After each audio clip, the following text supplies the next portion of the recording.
What's up, everybody? Episode 23 here, and we're doing some welding on the rear end. This is actually my second take because I totally forgot what we did in episode 22.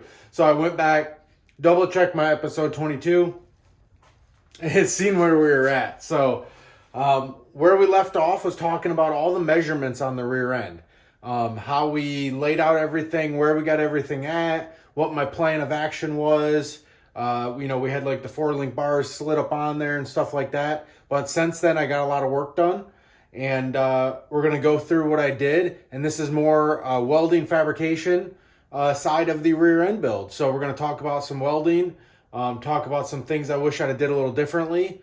But during a project, you do something, and at a certain point, certain things you just have to commit to, or you're really just either costing yourself a ton of money or just a ton of extra labor when in the long run it probably doesn't change a lot. But for the next time, I definitely, jotting down, do this instead of this, and I'm going to share those with you guys. That way, hopefully you don't do the same things I did. Now, what I did isn't necessarily mistakes. I just used certain techniques, but I know there's better ones out there, and I probably should have used those. So let's talk about it. So we got our Ford 88 right here. It's still hot, so I'm definitely going to be wearing my gloves right now. We just got done welding up some. Earlier today, I welded up these guys here. Yesterday, I welded up the tubes to the housing. And then this morning, I welded up the ends to the tubes. And then we started tacking this guy in. So this guy's tacked in, cut to length. These are where they need to be. I started welding these. I welded the top side a little bit and the bottom side. Now, I didn't want to weld all the way around before the video because this is part of the technique that we need to talk about here. So what I want to do is I want to actually get this flipped over real quick. I just kind of wanted to show you guys some of this. So show you some of the welding, see if it'll focus.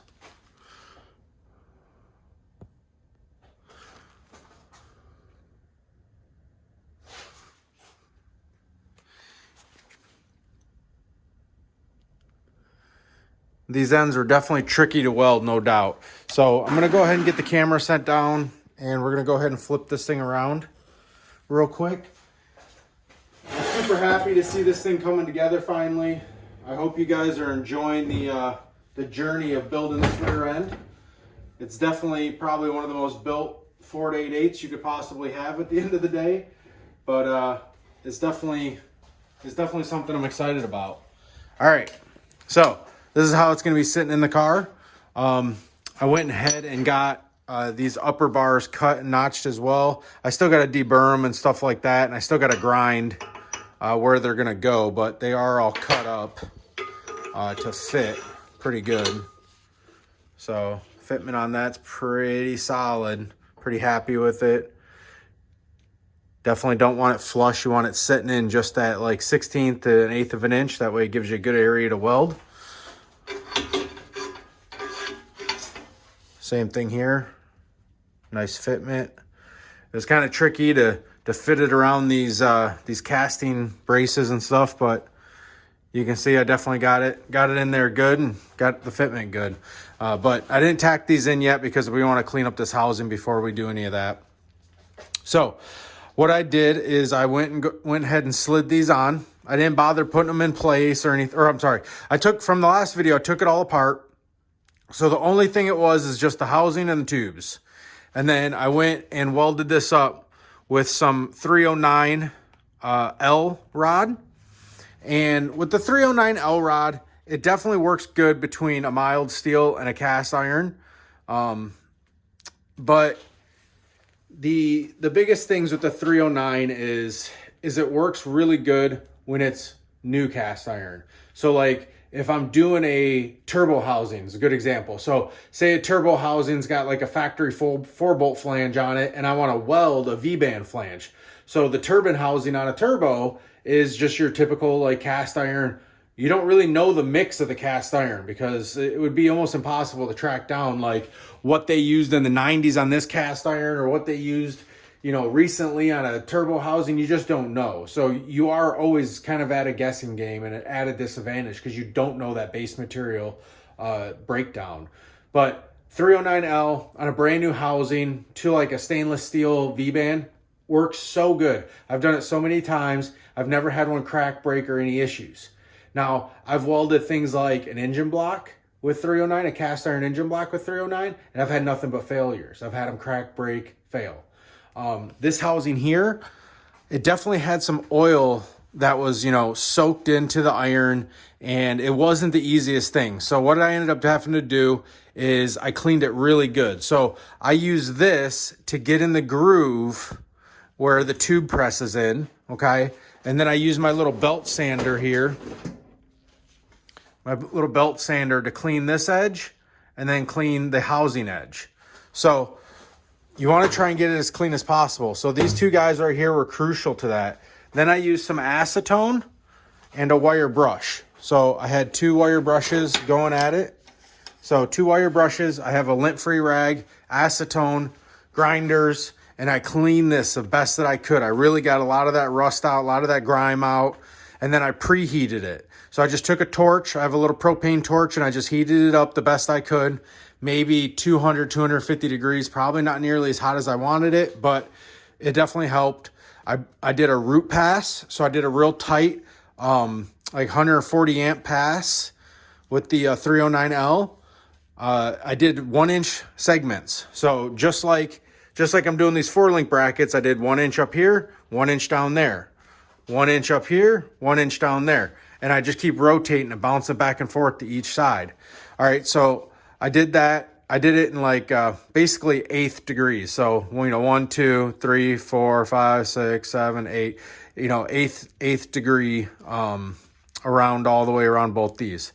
Then I wire brushed it really hard, hit it with the acetone again, and then put a cap weld on it. Now, it definitely doesn't look the best. It was hard to weld. You know, I'm not gonna lie. It was difficult to weld. This is probably the best looking side, to be honest with you. But it's good. After it was welded, we wire brushed it, or I didn't wire brush it yet, but I grabbed the torch and I post heated. So after it was done welded, I heated it up really hot with the torch, and then I grabbed my welding blanket. I have a welding blanket. They're like Kevlar fiberglass mix. And I wrapped this thing really tight. I used some big clamps right here to like grab the welding blanket around the tubes to hold it in tight. And then I just let it sit. And that kind of keeps the heat in and lets it slowly cool back down. So that was the gist of what I did for doing these ends. I'm pretty happy with it, but I definitely think using some like 999, some nickel 99 rod would have been better. Or even just maybe even silicone brazing it might have been easier, to be honest with you. Silicone braze on AC at like 200 amps with the right AC balance and frequency would weld really nice on something like this. That nickel 99 rod would have probably welded really nice like on something like this. But I think the biggest thing is just getting it clean and getting that oil out of there. So really cleaning it the way I did, good job. I'm happy with it. I could have preheated it a little more. I couldn't find my temperature markers. I had some markers that melt at certain temperatures. I can't find them anywhere. I swear I have them. But I was going to use some of those to tell me what temperature I was heating it up to. Unfortunately, I just didn't know. I'd have bought some. They're really nice to have in these situations doing cast iron.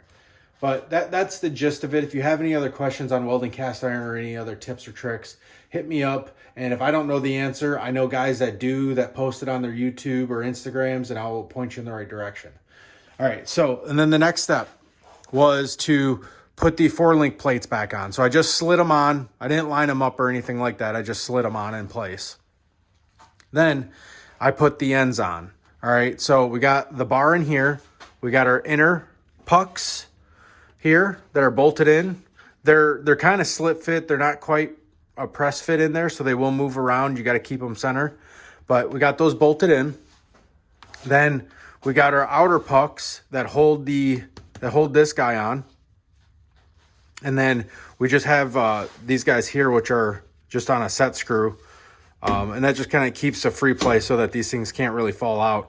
I usually run them a little tighter. I run them a little tighter when I'm welding it.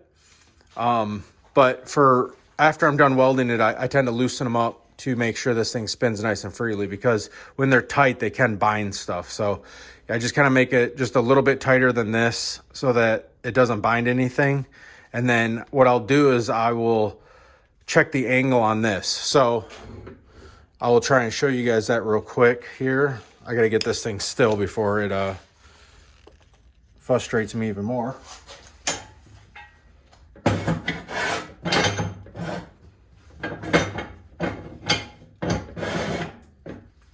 All right, that's better. Okay, so to get the ends on straight, you want to take your angle gauge. You want to make sure this surface is clean. You're going to turn it on. You're going to clean the bottom of your angle gauge so there's no metal on it. There we go. And then you want to zero it, okay? So you want to zero to the back of this housing. Now these ones I measured at 10 degrees each way, I believe it was. So, or 20 degrees each way. So it should be 80 that way and then 80 this way. And you notice I'm off 0.1. I was pretty happy with that, especially after welding it and stuff like that. Same deal over here.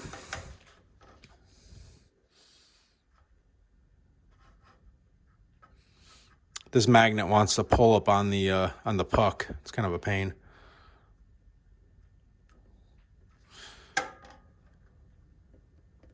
So this one's showing 0.2, which again, honestly is fine. It's really only going to affect the position of your caliper by 0.2 degrees. So I'm not really worried about that. That's super close. Still zero. So you put those on, you get these at even numbers on both sides, and then you start tack welding. And I put probably 12 tack welds all the way around this thing. And then once it's tack welded, and as you're after each tack, you want to make sure this bar spins, okay? You want this thing spinning nice and free, okay? So tack it, spin it, tack it, spin it. And the first time you feel a bind, start tapping it around, figure out why it's binding, okay? A lot of times what you can do is you can hit these pucks. You can hit on this outer edge of this puck, and it will kind of flatten this whole thing. So if it's off or canted a little bit, it will flatten it. Think of it like a slide hammer. So this is the alignment rod, right? And if you're hitting the puck's on the alignment rod, and it's going to slam into this surface and make sure that it's straight. So as you're tacking, you got to pound it around a little bit sometimes. This side was like no problems at all. This side, like 3 tacks in a row, it would bind up. Tap, tap, tap, free. Tap, tap, tap, free, tack. You know, it just kind of went back and forth. And then once that's done, then same deal.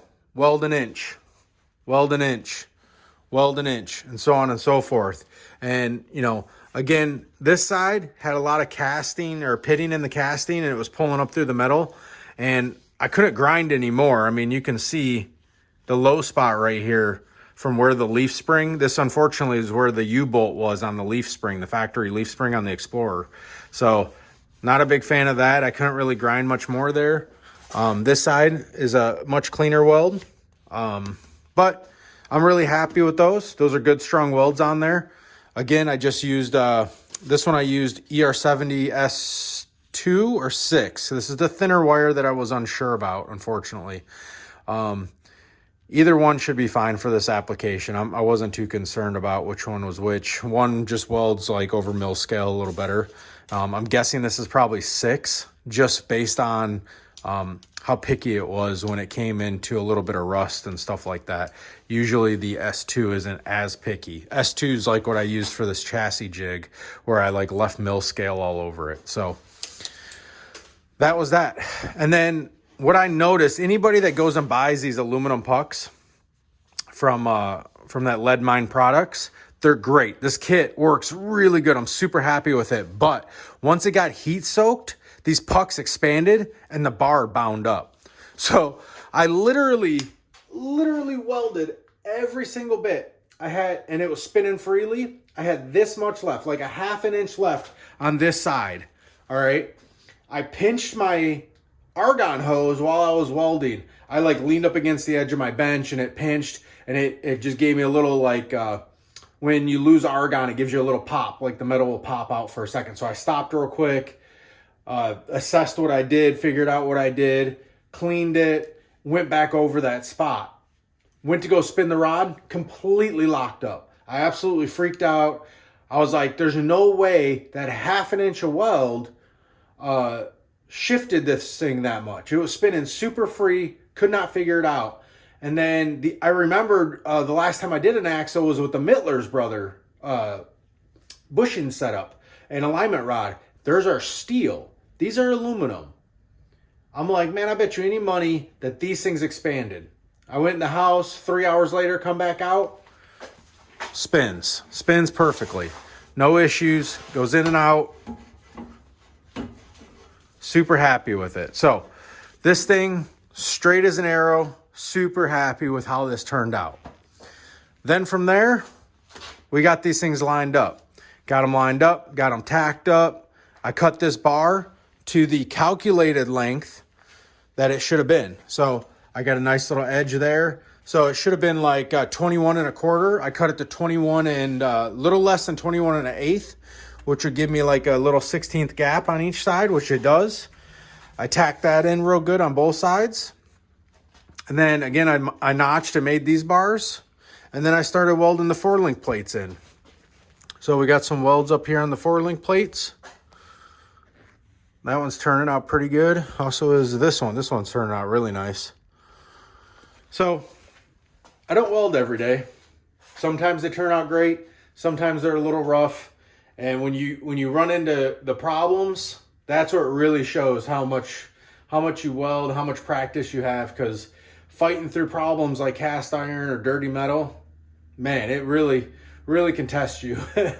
But we're getting there. I'm hoping I'm off work tomorrow. I actually worked today. I worked a little overtime today. And then tomorrow I'm off, and I'm hoping that I can get this thing pretty much welded up the rest of the way. My goal is to have the 4-link brackets welded up tomorrow, this lower bar welded up tomorrow, and then I can start grinding on this, get these tacked in place, and then start making the plates for the brace down here, okay? We're getting there. I'm excited about finishing up this first piece. I hope you guys are excited about the journey. I hope you're excited about learning some stuff, and I hope you are learning some stuff. You guys have a great night. See you in the next one.